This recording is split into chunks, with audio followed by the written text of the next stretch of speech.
The experience of being on the summit of Mount Everest, the world's highest peak at 8,848 meters, or 29,031 feet above sea level, is unique and profound.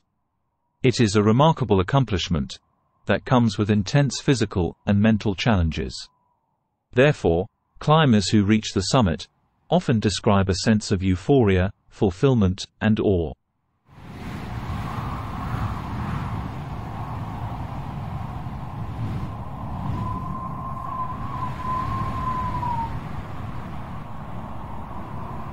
They are overwhelmed by the majestic view of the Himalayan mountain range, and by watching the sun go up from the highest point on Earth. Where else on our planet can a person feel more isolated and humbled by being one with nature, right?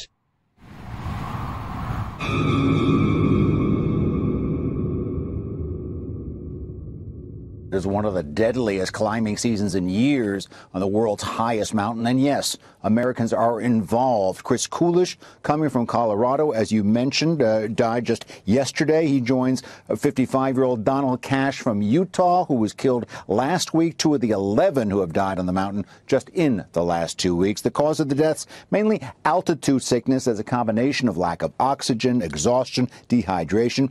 Experts blame a number of reasons for the spike in the casualties. First, you got to admit the daunting nature of the task itself. Mount Everest is over 29,000 feet tall. Well, treacherous under any circumstances. But weather this year, including some very high winds, was bad, causing a backup of people getting ready to climb. And then when they got on the mountains, well, you're seeing the images, the sheer number of climbers causing a gridlock on the side of these mountains. 381 permits were allowed this year by Nepal, one of the countries adjoining the mountain, at $11,000 apiece. That's down to greed by that country, plus the inexperience of the climbers. Once a scene of only skilled mountain climbers, one observer said, now we're in the age of the selfie, even on Mount Everest. Experts are calling for a tighter control, again, on the number of permits being given out and screening the climbers a little better. But maybe more folks should just be looking up at the summit instead of going up.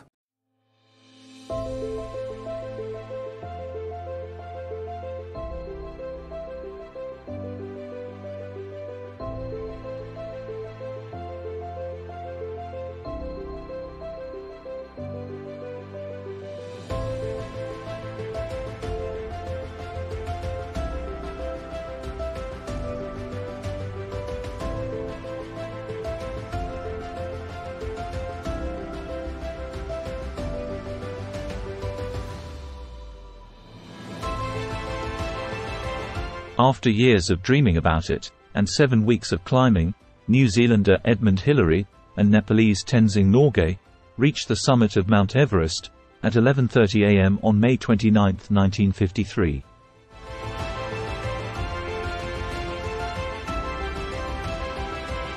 Today, 70 years after this epic achievement, we are witnessing scenes on and around Mount Everest, which no longer reflect the aura it used to have.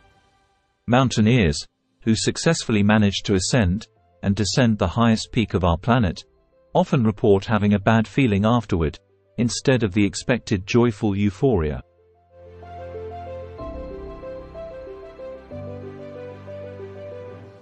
In this video, we are going to analyze the root cause and the surrounding factors that lead to the current phenomenon. We will also highlight a few selected cases with fatal outcomes, and drive conclusions from them as key for survival on an Everest expedition.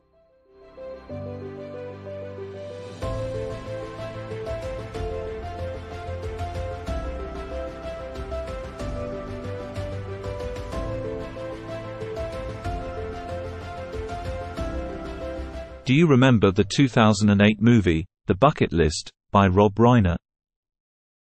Two terminally ill men, played by Jack Nicholson and Morgan Freeman, escape from a cancer ward and head off on a road trip with a wish list of to-dos before they die, or as they put it, kick the bucket. The first item on their list is about witnessing something truly majestic. They manage to fulfill this task as the last one, only after they pass away and their ashes are laid to rest in a mini shrine on top of a Himalayan peak. The movie became a box office hit. According to the motto, If they manage to do it despite the advanced stage of cancer, then I can do it too. The bucket list inspired and encouraged a large number of people from all over the world to give it a try and fulfill their lifelong dreams.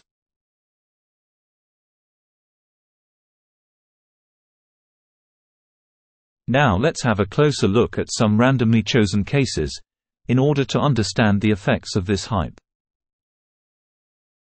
A British Gurkha soldier veteran, who lost both legs in Afghanistan, has achieved mountaineering history after reaching the top of Mt Everest at 3 p.m. on Friday, May 19, 2023. Hari Buddha Magar from Nepal became the first, double above the knee amputee, to summit the world's tallest mountain. He started the climb on the 17th of April, exactly 13 years since he lost his legs after an IED explosion. While waiting 18 days at the Everest base camp for the weather to clear, the veteran and his crew faced freezing conditions, and saw 2 dead bodies being dragged down. Speaking to the PA news agency from the Mt Everest base camp, he said, "All of my jackets were completely frozen. Even our warm water, we put hot water in the thermos, and that was also frozen, and we were not able to drink." He continued, "When I came down we ran out of oxygen. The guys came up with oxygen. I was bumping down on my bum, and we had 30, 40 minutes of oxygen, and we still had about 2-3 hours to get down. The poor weather meant his sunglasses and oxygen mask were frozen over, and he was only able to spend a few minutes at the top of the mountain. Throughout the challenge, he was supported by a team of Nepalese climbers." Having a closer look at people who attempted to summit Everest during the last 3 climbing seasons since 2020, reveals that an increasing number of participants in expeditions had little or no mountaineering experience, combined with advanced age, poor physical conditions, or even various illnesses.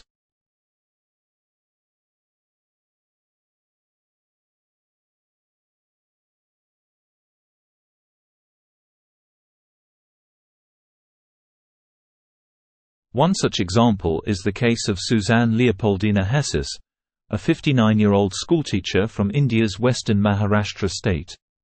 Inspired by her idol, Arunima Sinha from India, who became the first female amputee to climb Everest after losing her leg in a train accident, Suzanne Hessis aspired to become the first Asian woman with a pacemaker to scale Mount Everest.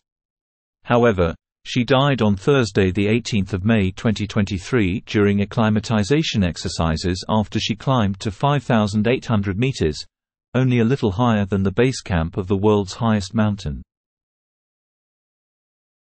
Mrs. Hessis had to be forcibly airlifted to a hospital from the mountain, but it was too late to save her life. 5 days before the incident, she was advised to abandon her attempt to scale Everest, as she was unable to maintain a normal speed during acclimatization exercises on base camp. Obviously, she was not qualified to ascend the mountain, as she took more than 5 hours to reach Crompton Point, a spot that is usually scaled by fit climbers in 15 to 20 minutes. The guide in her climbing party said, "It took her 6 hours to reach the same point in a second attempt, and 12 hours the third time." Despite the advice and recommendation by the expedition organizer, Suzanne Hessis insisted on continuing, because she was determined to set a new world record. Due to a poor acclimatization process, her measured blood oxygen saturation was around 20% only, as she was airlifted with a rescue helicopter to the nearest hospital. Tragically, she passed away upon arrival.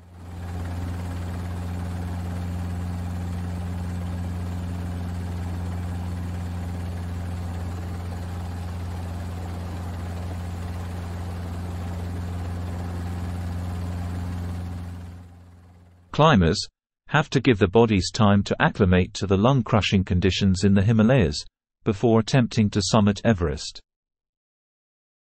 After reaching Everest Base Camp, they'll typically trek several overnight rotations, where they climb to slightly higher camps with each rotation, to acclimatize before making a push for the top. If done correctly, The process of acclimatization takes at least 2 weeks.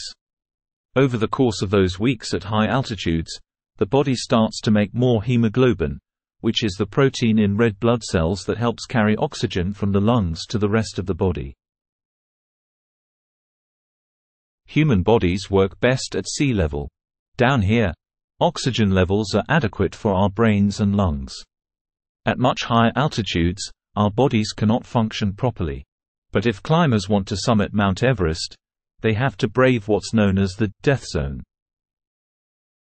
This is the area with an altitude above about 26,000 feet, or 8,000 meters, where there is so little oxygen that the body starts to die, minute by minute and cell by cell. In the death zone, climbers' brains and lungs are starved for oxygen, their risk of heart attack and stroke is increased, and their judgment quickly becomes impaired. 5 miles above sea level, the air has so little oxygen that even with supplementary air tanks, it can feel like running on a treadmill and breathing through a straw, according to mountaineer David Breashears.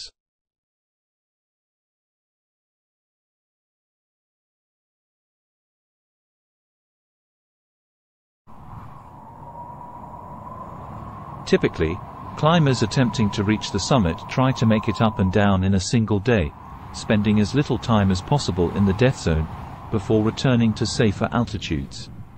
This frenzied push to the finish line comes at the end of weeks of climbing from the base camp. The day climbers try to reach the summit is by far the most difficult period of the whole expedition.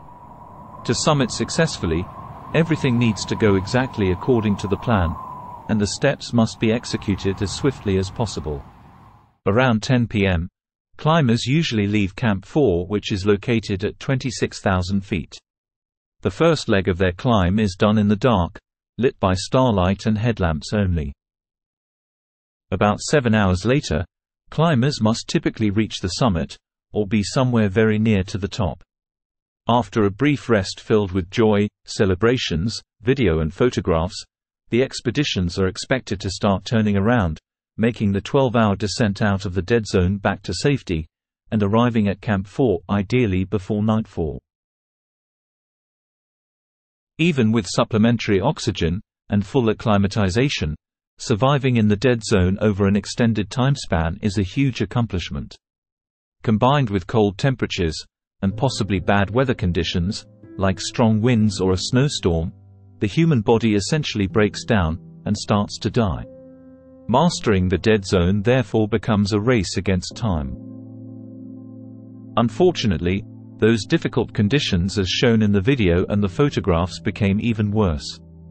Since 2020, the dead zone around the summit of Mount Everest has been hugely overcrowded during the short span of the peak climbing season.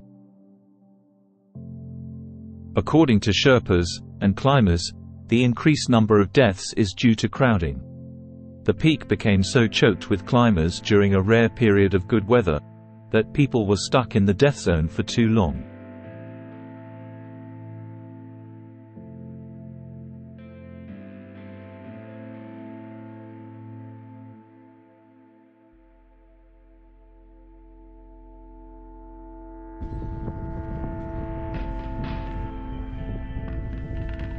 Although in the dead zone, climbers need to wait patiently in line, for instance on Hillary Step, a nearly vertical rock face, located near the summit of Mount Everest. They attach their clip to the same thin safety rope together with a large number of other climbers, who are either ascending or descending on the same narrow path, while passing by dead bodies lying in plain sight.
An illustrative example how things can go wrong is the story of Shriya Shah-Klorfine. She was a Nepal-born Canadian woman who died while descending from the summit of Mount Everest in 2012.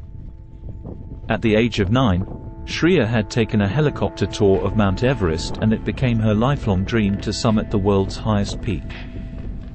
She had booked a climb with Utmost Adventure Trekking, which was a new guiding company.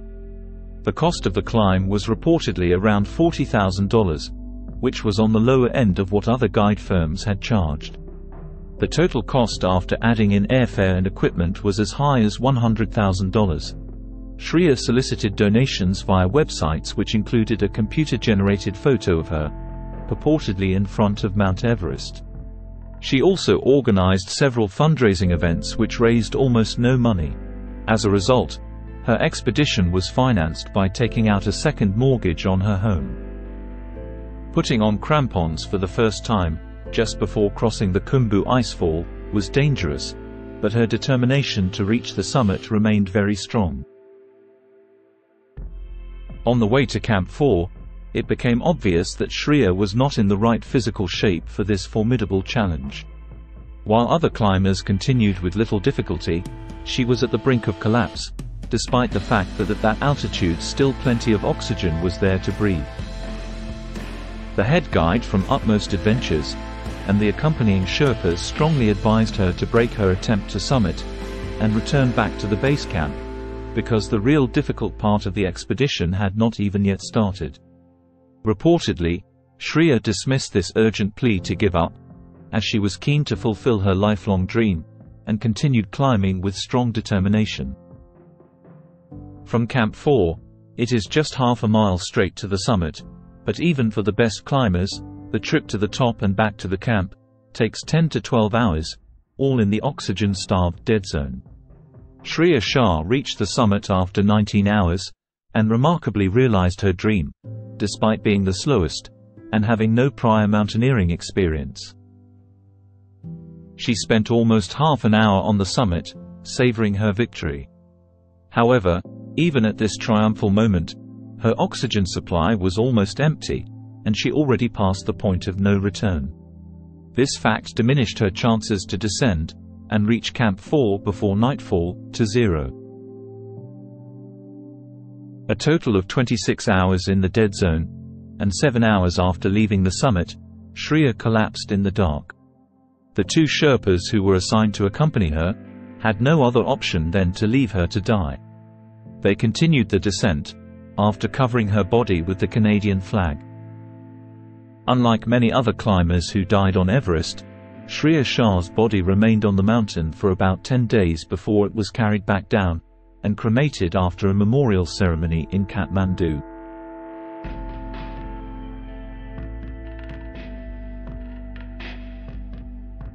The main cause of death on Everest are still the avalanches, which occur without prior warning.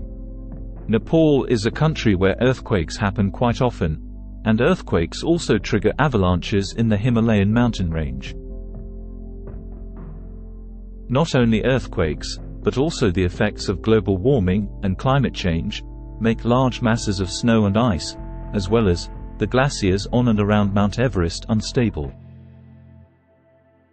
In April 2014, a sudden ice avalanche slammed down onto a group of Sherpa guides and killed 16 of most skilled Everest climbers, underlining the fact that experience is no guarantee of safety.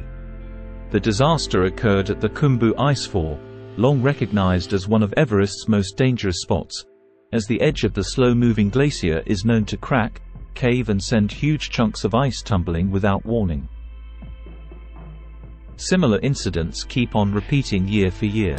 In April 2023, an avalanche ripped through the most popular Southeast Ridge route to the summit, and buried 3 Sherpas in a 50 meters or 164 feet crevasse.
The melting ice of the glacier often reveals the bodies of Sherpas and climbers who perished a long time ago. Just imagine hanging upside down from a ladder and waiting to be rescued. You look up toward the bottom of the crevasse and come face to face with a skeleton, still wearing colorful mountaineering gear. The smiling face of the unknown dead body seems to be inviting you to come down and join him for eternity. That would be like a macabre scene from a horror movie. One viral rescue that made international headlines in 2023 was that of Gelya Sherpa, who had to give up his summit push before carrying a Malaysian climber back to Camp 4. The superhuman Sherpa carried the climber for 6 hours on his back and saved his life. However, not every climber in perilous difficulty is so lucky. Numerous bodies lying around in the dead zone act as landmarks and warning signs.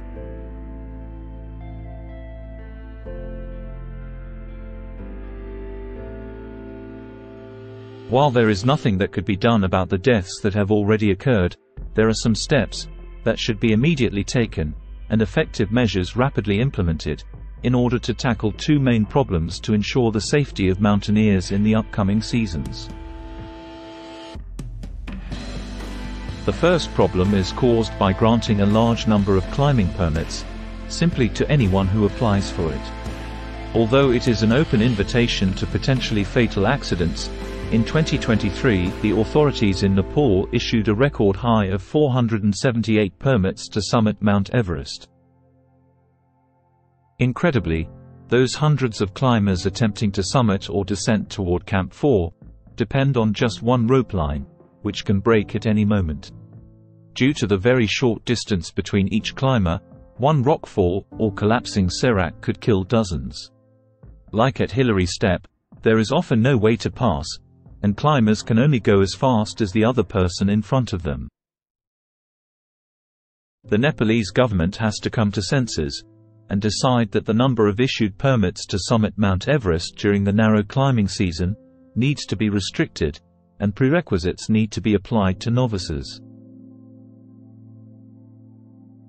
The second source of numerous problems is the emergence of shady climbing operators who relentlessly compete with each other to secure their share of the market during the very short climbing season. To lure clients to take part in their excursions, they lower the prices under the lowest possible margins. As a result of this aggressive price war, they try to save money in areas where quality decides between survival and death. To prevent making a loss, they hire inexperienced and unreliable guides and Sherpas. The key equipment, such as tents and oxygen bottles, provided to their client are of the lowest quality, and often not properly functional. Those guides receive strict instructions to rush the groups of climbers to summit as soon as possible, without allowing them to spend the minimum necessary time for acclimatization. Remember, saving lives is the only job an expedition leader really has. Leaving weak, slow, and inexperienced climbers behind, and continuing to climb just to maintain a tight schedule, is the same as intended murder. While we continue highlighting our conclusions from the deadly accidents on Everest, let's remember Heinz Kammerlander of Italy and watch the video of his record-breaking achievement in May 1996. He is both an extreme skier and extreme alpinist. Kammerlander managed to reach the summit of Everest from the north face, alone without Sherpa support, and without supplemental oxygen, while carrying his skier with him, in 16 hours and 40 minutes. After a short break on the highest peak, he started the first ski descent of Everest. He successfully concluded both climbing up to the summit and skiing down to the base camp in a record time of only 23 hours and 50 minutes.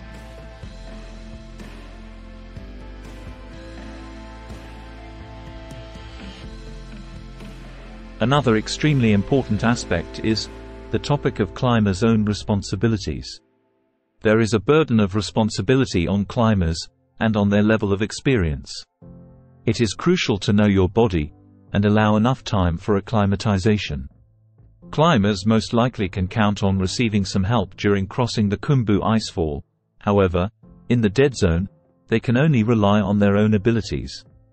Expecting that others will come to rescue them, when things don't go as planned, is a certain recipe for a deadly outcome.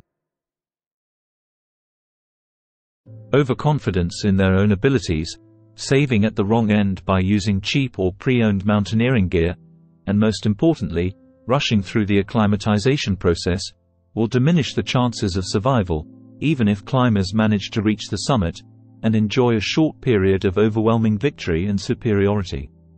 When people have that determination to reach the summit, so close but still so far away, many decide to continue climbing, instead of being reasonable and breaking the attempt, in order to stay alive, and possibly try it again some other time.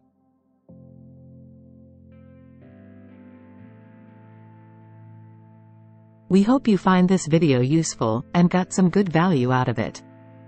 We would very much appreciate if you consider to subscribe to our YouTube channel, give a thumbs up, and leave a comment to express your valuable opinion. Thank you for watching.